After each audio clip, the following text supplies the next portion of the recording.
देखिए, हमने स्टार्ट की थी अपनी इंडस्ट्रियल डिस्प्यूट एक्ट की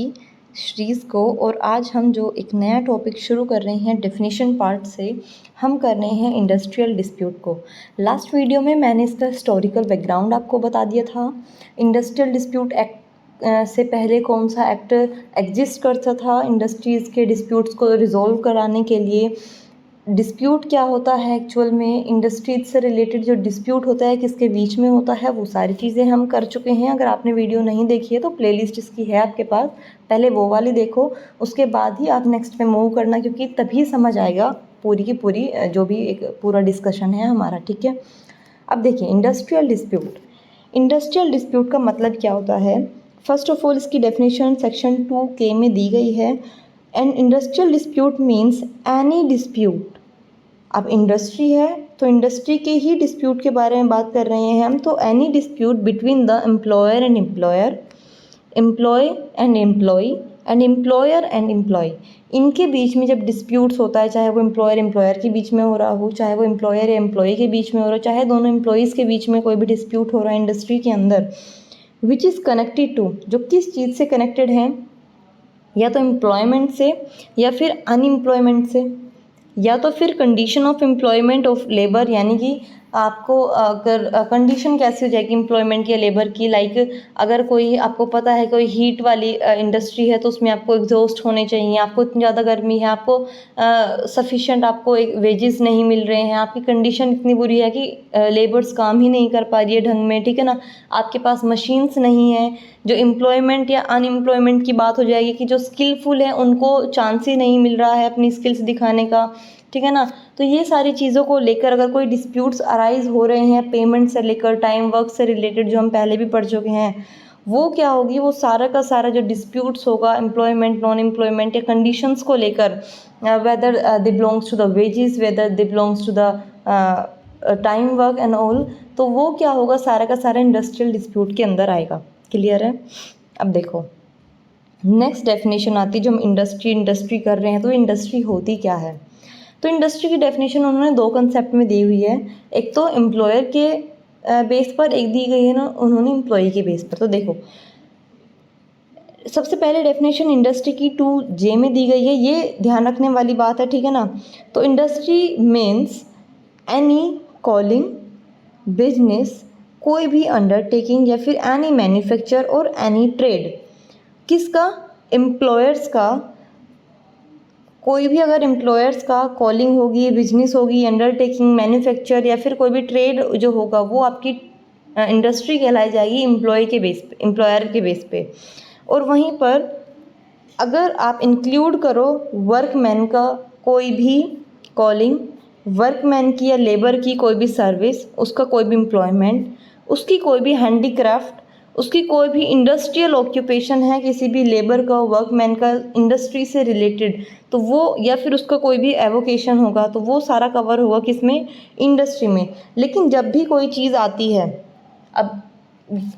अब ये तो है नहीं डेफिनेशन में आप हर चीज़ इंक्लूड कर दोगे, तो कुछ चीज़ें ऐसी भी हो जाती है जो हम इंक्लूड नहीं कर पाते हैं, तो इसका मतलब ये नहीं होता कि वो उसमें ऑलरेडी इंक्लूडेड नहीं होती। आपके 7th सेम में एक सब्जेक्ट है interpretation of statute,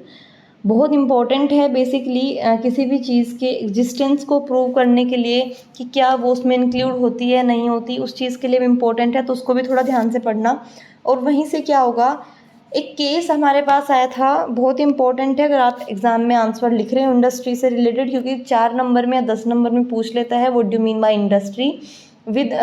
describe it with the case laws, ठीक है ना। या फिर कौन सा टेस्ट है जो इंडस्ट्री के लिए इंपॉर्टेंट होता है इंडस्ट्री को प्रूव करने के लिए कि क्या ये पर्टिकुलर अंडरटेकिंग इंडस्ट्री है या फिर नहीं है। क्लियर। तो देखिए केस आया था Bangalore water supply and sewage board versus A Rajappa 1978 supreme court का, इसका नाम रख लीजिए याद। और इसमें क्या बोला गया था, इसमें एक ट्रिपल टेस्ट दिया गया था, एक ट्रिपल टेस्ट हेल्ड किया गया था सुप्रीम कोर्ट के द्वारा, जिन्होंने बोला था कि इंडस्ट्री की स्कोप कहाँ तक होगा, कि जो इंडस्ट्री की जो डेफिनेशन दी गई है 2J में, उसका स्कोप जो है वो कहाँ तक होगा। तो उससे रिलेटेड उन्होंने एक टेस्ट दे दिया ट्रिपल टेस्ट, कि जहाँ जहाँ ये ट्रिपल टेस्ट प्रूव होता चला जाएगा, कंप्लीट हो जाएगा, वहाँ पे क्या होगा, ये इंडस्ट्री मान ली जाएगी। तो देखो सबसे पहली बात, एक सिस्टमेटिक एक्टिविटी होनी चाहिए। सपोज़ करो कोई भी एक फैक्ट्री है, ठीक है ना, उसमें तुम एक सिस्टमेटिक एक्टिविटी क्या कर रहे हो, आप उसमें मैन्युफैक्चर कर रहे हो किसी प्रोडक्ट का। दूसरी चीज़, organised by cooperation between the employer and employee. उसमें एक मैनेजर है, उस मैनेजर के अंडर बहुत सारे लोग वहाँ पे काम कर रहे हैं किसी भी एक फैक्ट्री के अंदर, और वो क्या कर रहे हैं, वो कोऑपरेशन कर रहे हैं एक दूसरे का, उसमें कोऑपरेट है कि ठीक है वो उसको सैलरी भी दे रहा है, उसने उनका वर्क जो है, वर्क की उन्होंने टाइमिंग फिक्स कर रखी है, ठीक है ना, किसको क्या वर्क करना है वो भी उनको वहाँ पे डिस्ट्रीब्यूटेड है, सब कुछ एक कोऑपरेटिव तरीके से वो चीज़ चल रही है, मैन्युफैक्चर स्टार्ट चल रहा है हमारा।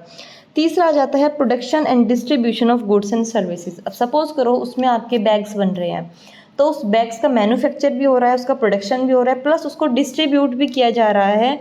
As a goods and services में, कि वो जो बैग्स जो उस फैक्ट्री के अंदर बनाए जा रहे हैं वो क्या है, वो ऑल ओवर इंडिया और ऑल ओवर मार्केट में वो उसको डिस्ट्रीब्यूट किए जा रहे हैं उस गुड्स को, या फिर आप सर्विस प्रोवाइड करवा रहे हो उस गुड्स से रिलेटेड। तो ये सब क्या हो जाएगा, अगर ये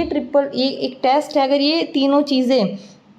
किसी भी एक अंडरटेकिंग या किसी भी बिजनेस में चल रहा है तो वो आपकी एज अ इंडस्ट्री मानी जाएगी। और साथ साथ में इन्होंने क्या बोला है कि वो ये जो चीज़ें हैं जो हमने ऊपर 3 पढ़ी, उसके साथ साथ में आप calculate to satisfy human wants and wishes. आप यहाँ पर ह्यूमन की क्या क्या नीड्स हैं, क्या क्या उनकी वांट्स हैं, क्या क्या उनकी विशेस है, अगर उनको देखते हुए आप काम कर रहे हो, उनको भी कैलकुलेट कर रहे हो साथ साथ में, और चाहे फिर वो जो बिज़नेस है आपका उसमें आपने कोई कैपिटल इन्वेस्ट की है या नहीं की है, या आपने वो प्रॉफिट मोटिव से किया है या नहीं किया है, ये चीज़ मायने नहीं रखेंगे अगर वो ट्रिपल टेस्ट को कर रहा है। प्लस